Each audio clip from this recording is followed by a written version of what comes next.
Hello and welcome back to the Naked Expat channel. Today I'd like to talk about mind maps. If you're familiar with mind maps, don't swipe away thinking, well, what's that got to do with being an expat? Trust me, they're extremely beneficial. They're not taught to students in schools as much as they should be. And essentially, rather than the standard way of revision and learning where things are very linear, like a checklist, like a shopping list, where, oh, I want bread, eggs, milk, cheese, etc., which is just like a checklist. When it comes to mind maps, they enable your brain to work laterally rather than literally. And they really do help in the creative process. This is very important if you're planning on becoming an expat, or if you're an expat already and things are going great, you might want to maintain the status quo, and that takes planning. If you're an expat already and things aren't going as well as you would hope they would be going, mind maps help you make those changes. Mind maps are extremely creative. If you think about, it was well known that the child musical protege Mozart, he didn't write music down on like musical paper. He saw music as a train journey. If you look at savants that are mathematical geniuses, they see, and on the autistic spectrum, they see numbers as colours. So like the number 6 might be blue and the number 27 might be green and yellow. We don't understand it because we're not on the autistic spectrum. But these are mathematical geniuses, and that's the way that your brain, your 3-pound universe, works. How can mind maps help you? Well, I'm going to show you, because this isn't pre-planned. This is just basically off the cuff. Mind maps are a fantastic conduit for creative thinking. Think of them as like flowcharts. It's the way that your brain works. Mind maps were first introduced by a gentleman called Tony Buzan. I was very fortunate enough to meet Tony at the BBC in Bristol in the United Kingdom about 30 odd years ago. And his books are still available on Amazon, and I'll put a link in the description. And they are a wonderful way for you to creatively think about your journey as an expat. Now, this isn't pre-planned, and this will prove the point about how mind maps can help you extract the most important information about becoming an expat. So let's take somebody that's not an expat already, but they're thinking about moving abroad. Doesn't matter where. So you think, okay, so this is you. So we'll put here me. There's me. This is you. I'm talking to you. Behind the lens. Now, this is you. Now, you want to become an expat. Well, what's the most important thing about being an expat? Well, okay. Well, health, wealth, and lifestyle. They're the 3 most important things, because ultimately that's your goal in life. So, okay, let's say there's no right or wrong. You can Google mind maps and see all the different types of mind maps. There are no right or wrongs with mind maps. This is one of the beauties of them. They're whatever you want to make them be, with pictures and squiggly lines and everything else. Go on Google and see mind maps and you'll get the idea. Get a big sheet of paper and some coloured pens and pencils, crayons, whatever you want to use, and do your own mind maps. You'll be amazed at what you come up with. Again, lateral thinking, which is this way, not literal thinking like lists. Nobody learns from lists. So let's say, okay, we've got health. That's a biggie because we all want to be healthy. We'll make that a square. So okay, that's important. What was the other ones? Okay, well, health. We need to make sure that we're healthy. Otherwise, what's the point in becoming an expat? Probably better to get your health sorted out and your medication sorted out before you become an expat. Because when you become an expat, you might not be able to get hold of your prescriptions. Trust me, if you're in Asia, certainly in the Philippines, if you get a prescription from a doctor, you've got to go around 10 different pharmacies to try and get all of the prescriptions. And I'm not joking. So health is important. Get your health sorted out as best you can and get your prescriptions sorted out before you become an expat. And this is also a guiding light as to what countries you're going to go to. Because if you've got underlying medical conditions, you need to make sure you're an expat in the right country that can give you the medication and the type of referral that you need. So, health. Then we've got wealth. So, we'll make that a circle. And we'll make it in green, yeah? Nobody lives forever. And your money's going to run out if you ain't got enough of it. Health, wealth, and the other one is lifestyle.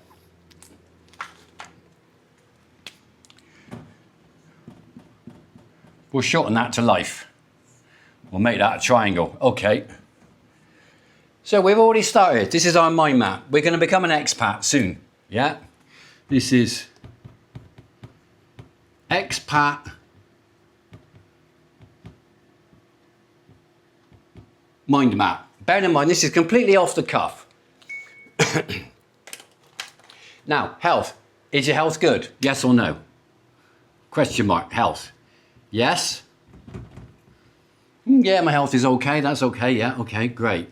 So that's fine. Health is okay. Great. If it's not, no.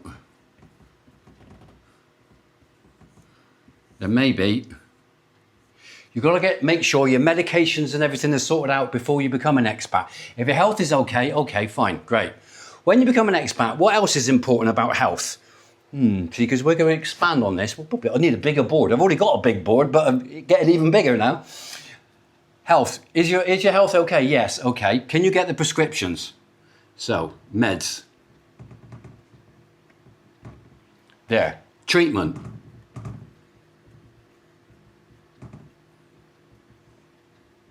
Fitness.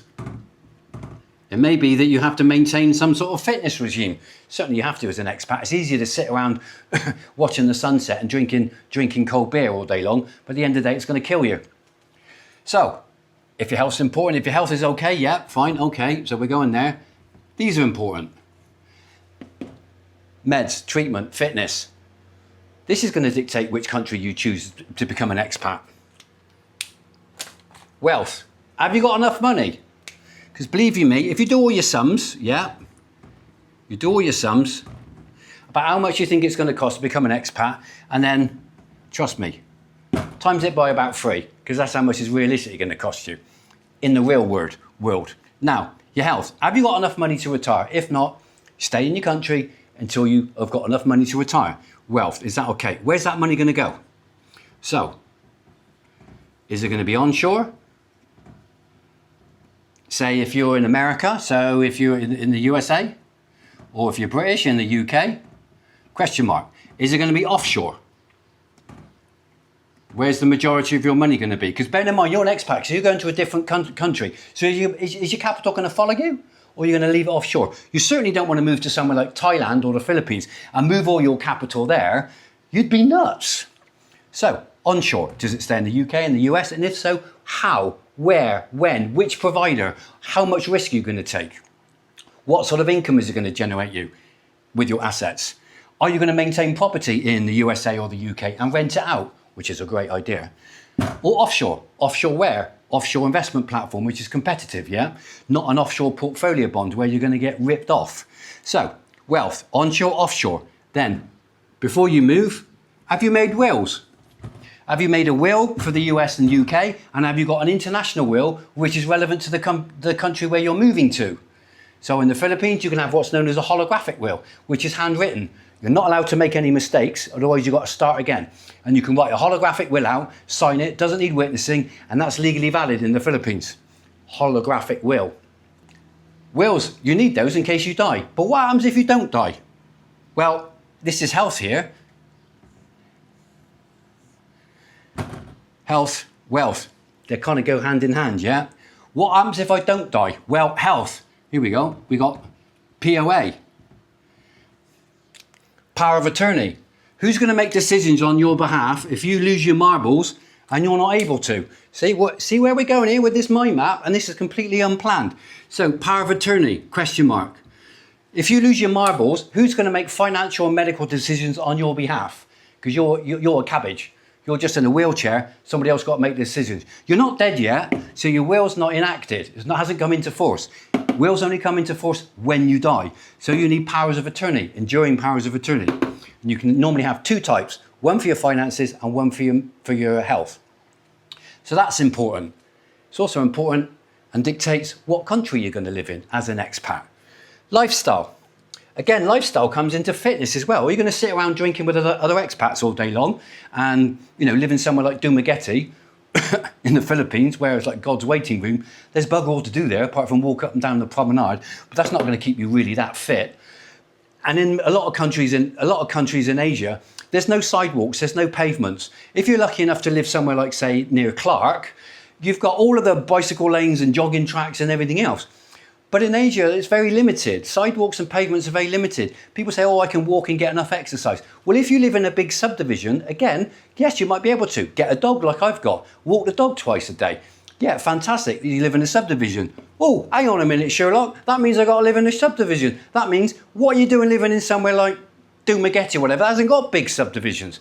So again, it might dictate where you retire, where you want to live, because you might want to live where you can walk a nice long way every day.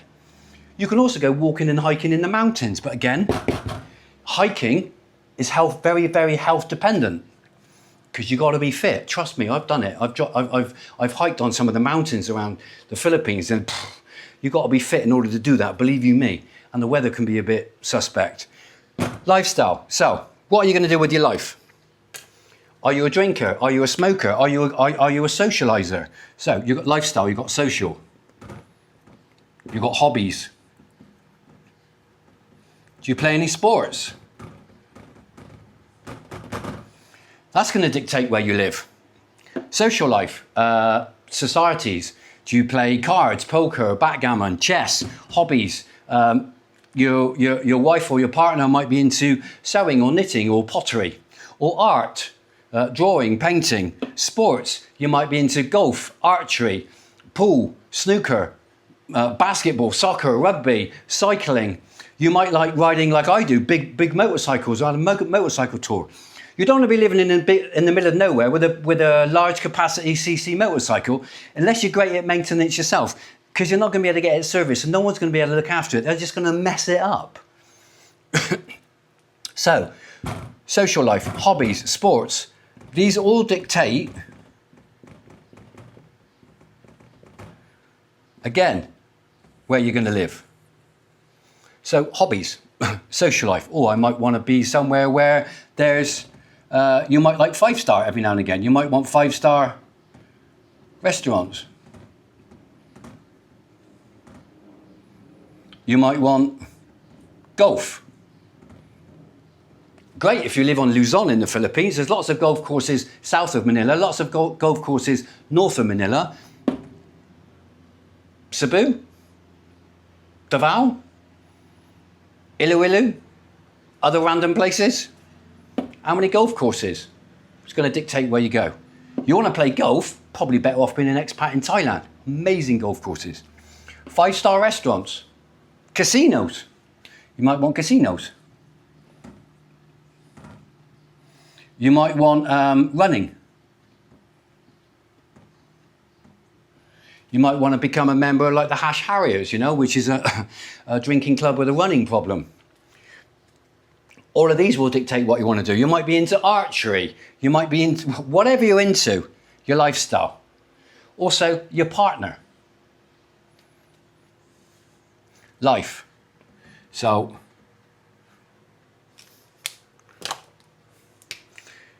part of life is your love life. If you're in America, for example, and you've got a Filipino partner already and you're planning for retirement, she will probably encourage you, depending on how close she is to her existing family and how long she's been out of the Philippines, she will probably be dictating where in the Philippines you retire to. Because if she comes from, say, Cebu, she's Cebuano, she's going to be very encouraging towards you choosing that area. And whether you like it or not, most of us men are pleasers and want to please their partners. If she comes from Iloilo, she's probably going to say, oh, that's a nice place to retire. That's where we're going to retire. Yeah, fine, great. It might be wonderful for her because she's close to her friends and her family, or it's somewhere that she knows and she's comfortable with. There's nothing wrong with that, and you may come to like it, and it grows on you. But it might not be the right thing for you to do. If you go and live in Iloilo, where are you going to play golf? Or what if you like playing cards? Or what if you want to ride big motorcycles? It might not be the best thing for you. So again, this is pre-planning. You can address these issues beforehand. There's absolutely no point in watching hundreds of YouTube videos from all of these uploaders who basically say, talk to you about how much it costs to live in the Philippines. It's irrelevant. If you ride big motorcycles, it's going to cost you a lot of money. It's an expensive hobby. If you like eating in 5-star restaurants, it's expensive. If you don't want to live in a condominium where you've got nut jobs from Airbnb coming in every weekend, disturbing your peace and driving you insane, then you might want to rent a big house. In which case, big houses cost more than small little condos to rent in most instances. Where you live dictates how expensive it's going to be. What you eat, your diet, your lifestyle, your hobbies, your fitness, your medications, all of this is individual to you, and I'm talking to you down there in the lens. You're different to everybody else because, funnily enough, we are unique, even though we have common traits. Mind maps are fantastic because it extracts from you what's important to you, and only you know what you want and what your current situation's like. Love life has a dramatic effect. If you're single, if you're married or engaged, that's going to dictate where you are. If you're single, that's going to detect where you live. And planning.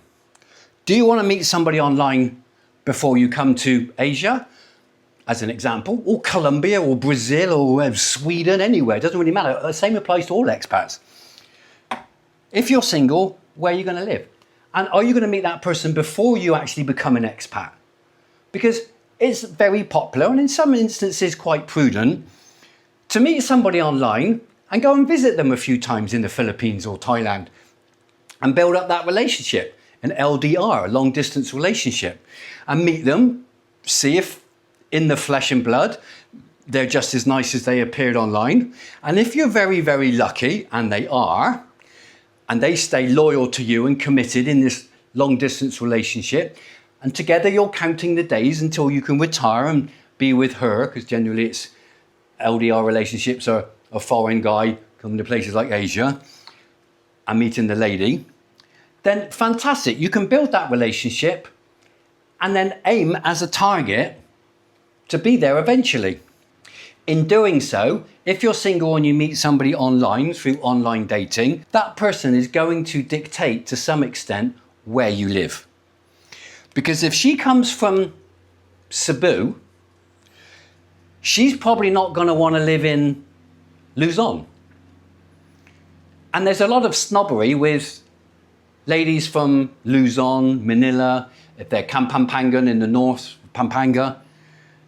They're considered quite snobby by other Filipinos in places like Cebu, Cebuanos. And they're all looking up and down their noses at each other. It's almost like Northerners not liking Southerners. It's almost like the Welsh, the Irish, the English and the Scottish. We all love each other and we love to hate each other as well. Jokingly aside. Now, what's her interest?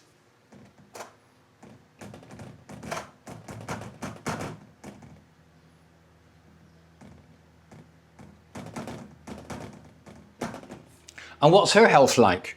Because these are all interconnected. What's her hobbies? Has she got any money? Chances are she comes from a poor family, or, well, let's be fair, in the vast majority of cases, a poor family. How big's her family? Oh, there we go, and there's something else now. Family, this is her, and family, health, wealth, and everything else. Family, this comes into it. Family, question mark. Because if she's got a big family, chances are one or all of them are going to be sick. The caravel's going to die. They need a new tractor. Somebody wants a motorbike, And at the end of the day, as we all know, I'm going to teach you a little bit of Filipino here. Well, I'm going to teach you a bit of Asian here.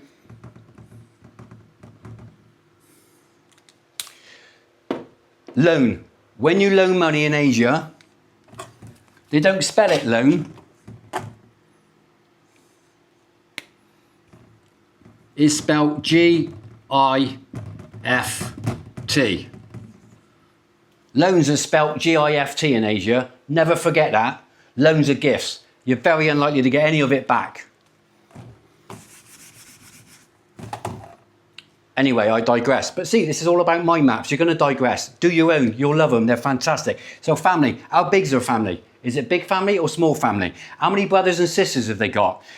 What's their house like? If you meet somebody that's very, very provincial, they might all be living in one room. Not good, because ultimately you're going to end up inheriting the whole family. Trust me. If you think otherwise, you're totally in denial. But this is all about planning in advance, because that person, no matter how cute and attractive she might be, might not be the most suitable for you. Because you know at the end of the day, her family is going to drain your money, your wealth, your finances. If you've got a lot of money, then fine. But she'll be under pressure. She will always be under pressure from her family. And it takes an incredibly strong young lady to go against her family, because they may have had to have sacrificed for her education. The reason she can speak English, because a lot of girls, they think, oh, you go to the Philippines, you can speak English, you know. Yeah, in the vast majority of cases, but not always. The further into the province you go, the less and less and less they speak English, and the more and more and more, they're very much into their own local dialect. And there's hundreds of dialects in the Philippines. Half the time, one island doesn't understand another island. Totally different, totally cut off from each other. So if she does speak English, chances are they've helped her towards her education, in which case it's payback time. One of her dreams is to have kids and family of her own. Oh, there we go. Do you want kids? Family, kids. There we go. Well, what's that going to be? Health and wealth? Yeah, pretty much so. Health, wealth, and lifestyle. Because once you become a parent, your lifestyle goes out the window, yeah? So kids. There we go. Kids. Big E. That's another one. Now we're on another topic. Now we're on kids. Now we're talking about education. Well, if I'm going to have kids with this person, where am I going to live? Where's the nearest schools? Health. If your health is okay, then fine. But trust me, you tell me where in like the Philippines, if you want to, I want to go and live on the beach. Where's the nearest hospital to a beach? Well, I'm sorry, but hospitals aren't built near beaches. People say, oh, there's a nice hospital in Dumaguete. I'm not really having a dig at Dumaguete all the time, but it's like, no, it's a 3-star provincial hospital. It isn't 4 or 5 star. It isn't going to save your life if you've got something major. It's just not going to do that. If you've got a serious illness, you're either going to die or you get yourself to somewhere like Manila, Medical City, St. Luke's, etc. That's the only chance you stand. And these places are really expensive. If your health fails in Asia, you better have a lot of money, or get yourself on a plane before you die and get back to, you know, the UK or the USA or whatever, and get treatment there. Because trust me, the only way you're going to get out of Asia otherwise is in a wooden box, if they don't cremate you first. So again, kids, health, everything else. And what if the kids get sick? All of a sudden, you're 55 years old, you've got a beautiful, young, cute girl, and even if she's an orphan and doesn't even have a family, you're going to look at her, she's going to get pregnant and you're going to have kids. Oh, well, kids aren't that expensive, it only cost me $400. Somebody mentioned the other day, well, my expat friend's in his mid-50s, he's got a 20-something Filipina, and he doesn't spend anything more than about $400 a month extra on children. Well, yeah, you know, during the honeymoon period when everything's great, wait till the kid falls off his motorbike. Wait till he breaks his leg. Wait till he wants to go to university. If you're British or American, probably got dual nationality. Have you got enough money for them to go to university in the UK or the USA? Because you'll be doing them a favour, because everybody on this planet knows that the universities in the UK and the USA are fantastic. And you're holding your child back and doing a disservice if you're not giving them the opportunity to get that sort of higher education. It's going to cost you a lot of money because they're a foreign student, even if they've got a USA or British passport. It's going to cost a shitload of money. Are you prepared to do that? No. In which case, don't have kids in the first place. Right, let's go back to health for a while, because this is always a biggie, yeah? With health, meds, where are you gonna get them? So are you gonna be city? Are you gonna be a city? Or are you gonna be provincial? If you live in the city, sorry, terrible writing. If you live in the city or you live in the province, your treatment, your medication and your fitness.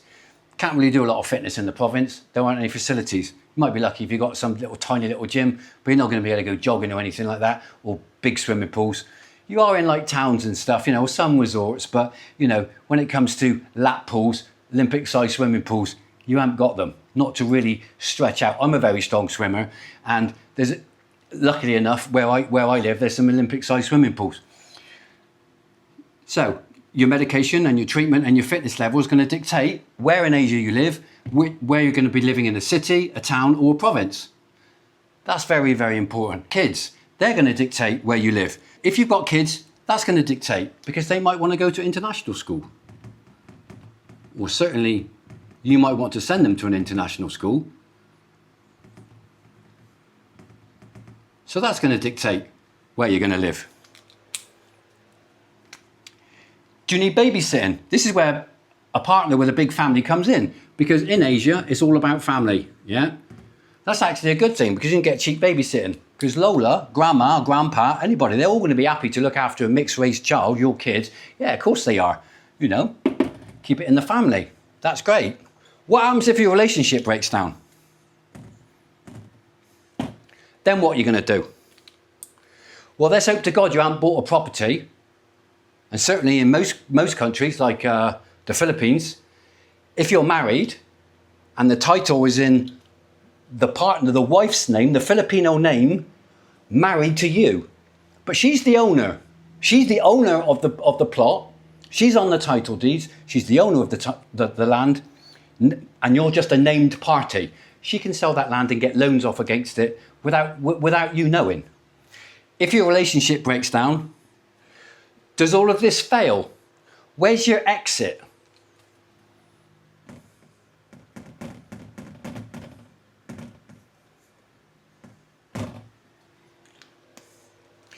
Where's your exit strategy? Now, you can't continue to go through life thinking everything's going to fail, because that'd be sad. That'd be very derogatory, very detrimental. But you need an exit strategy. If this all goes Pete Tong and goes down the toilet, where's your exit strategy? How are you going to maintain your health? How are you going to maintain your wealth? And how you're not going to get bored because everything's gone wrong for you. You need an exit strategy. Always, you need an escape route. I nearly run out of space, but city, province, well, cities, a lot of jobs in the cities. In the province, 50-50. Or just put it singular rather than plural. In the city, there's lots of jobs. In the province, yeah, might be able to get a job. Why is that important? Well, you've got kids now. You've got kids now. Are they going to an international school? Or are you living in the province because that's what your partner wants? In which case, if you've got kids in the province, their school's going to be very average. Their education is going to be very average, which means the job they're going to get is very average. If that's what you want, fine. I'm not here to judge. You just need to be aware of it. You need to ask yourself these questions. This is why mind maps are fantastic, because they'll send you off in all different directions. And once you're finished with this one, keep it and start with another blank sheet of paper and focus in, hone in on cities, provinces, jobs, which you'll know in your heart in which direction you want to go, and then you can expand on it. You can dig deeper using more and more mind maps. There's nothing right and wrong in any of this. So there you go. Mind maps are absolutely fantastic for digital nomads, pre-expat planning, before you actually move abroad, because they make you think about the very important questions and being proactive rather than reactive. And if you're an expat already, mind maps can help you make changes so that your expat lifestyle improves, or if it's very, very good, cover your backside. Do use mind maps, and if you don't even think they're relevant or applicable to you, do your friends and family and extended family a favour and let them know about mind maps. Tony Buzan's books on Amazon are absolutely fantastic. All students need to use mind maps. All adults need to use mind maps. Your brain is a 3-pound universe, quite literally, and your brain works laterally, not literally. And therefore, you can really extract a lot of what's in your noggin there out onto paper and start having discussions with yourself in advance about being an expat. This is fantastic. This isn't talked about online. This is really important for most people because it gets you thinking fundamentally about you, what you want. And I know I talk about the Philippines, Asia, because I'm based in the Philippines and I've lived in Thailand, Malaysia, Singapore, and also in Ukraine and spent some time in Russia. But I've also been to Brazil and obviously most countries in Europe. It doesn't matter. If you're American, you might favour places like Colombia or Costa Rica or Chile or Cuba, for example. This all applies because you can be asking yourself the same questions, and mind maps will help you Mind maps will help take you in the direction that naturally you should really go, and you can answer all of these questions for yourself. I'm here to help. I'll be delighted to hear from you. Please don't rubbish mind maps, because they are absolutely fantastic. They really do get your creative juices flowing. I really do hope that this has helped. Please do my channel a favor and like and subscribe if you haven't already done so. Drop me an email. My contact details are in the description for this video. Until next time, enjoy.